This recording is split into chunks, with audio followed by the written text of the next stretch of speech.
நேத்தே ரெங்கோலிலாம் போட்டு மாவிள தோரணம் கட்டி சிறப்பாக விநாயகர் சதுர்த்திக்கான ஏற்பாடு பண்ணியாச்சு. காலையில் தான் விநாயகர் வாங்க போனோம். அங்கே இந்த கோலப்பொடி, இந்த விநாயகர், மலிவான விலையில ரோஜாப்பூ, தாமரைப்பூ, இலை அடுக்கு எல்லாமே இருந்துச்சுங்க. இந்த ஊர் மக்கள் பழக்கம் ஏற்ற மாதிரி நம்மளும் நமக்கு பிடிச்ச மாதிரி ஒரு விநாயகர் குட்டியாக விலை மலிவாக இவர் இருந்தாருங்க.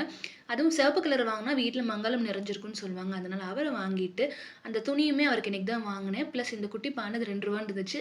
அதில் அப்படியே சூடன் காமிக்கையில் ரொம்ப அழகாக இருந்தார். அப்படியே நம்ம நிலவாசல் வெளி வாசல்ல இருந்து தீப தூபம்லாம் காமிச்சு ஐயனுக்கு பொட்டு வச்சு வீட்டுக்குள்ளே அழகாக அழைச்சாச்சுங்க. அதுக்கப்புறம் பார்த்தீங்கன்னா இன்றைக்கி தான் முதல் வாட்டியாக எனக்கு இலையும் தேங்காய் வாழைப்பழம்லாம் உடைக்கலான்னு சொல்லிட்டு எல்லாம் 2 அளவுக்கு இட வச்சு அதுக்கப்புறம் எனக்கு தெரிஞ்சு விநாயகர் டெக்கரேஷன்லாம் பண்ணிவிட்டு காலைல ரொம்ப சிம்பிளாக தான் பண்ணியிருந்தேன். நெய்வேத்தியம், சர்க்கரை பொங்கல், சுண்டல் 2 வகை சுண்டலும் பொரியும் வச்சுட்டு அதுக்கப்புறம் டிமார்ட் போனப்போ பார்த்தீங்கன்னா இந்த மோதகம் வாங்கியிருந்தேன். ஒன்று பால்கோவா மாதிரி இருந்துச்சு, இன்னொன்று சாக்லேட் மாதிரி இருந்துச்சு. ட்ரை ஃப்ரூட்ஸ் மோதகம் சொல்லியிருந்தாங்க.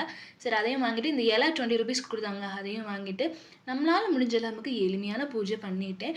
எனக்கு அந்த மாலை அந்த மல்லிகைப்பூவெல்லாம் வச்சு பார்க்கையில் ரொம்ப அழகாக கிராண்டாகவே இருந்தார். சிம்பிளாக இருந்தாலும் ரொம்ப அழகாக இருந்தார். அதுக்கப்புறம் பார்த்தீங்கன்னா 108 விநாயகர் போற்றி அவரோட மூல மந்திரம், அவருக்கு பிடிச்ச பாடல்கள், எனக்கு தெரிஞ்ச பாடல்கள்லாம் பாடி சிறப்பாக பூஜை பண்ணியாச்சு. Dear subscribers for more video.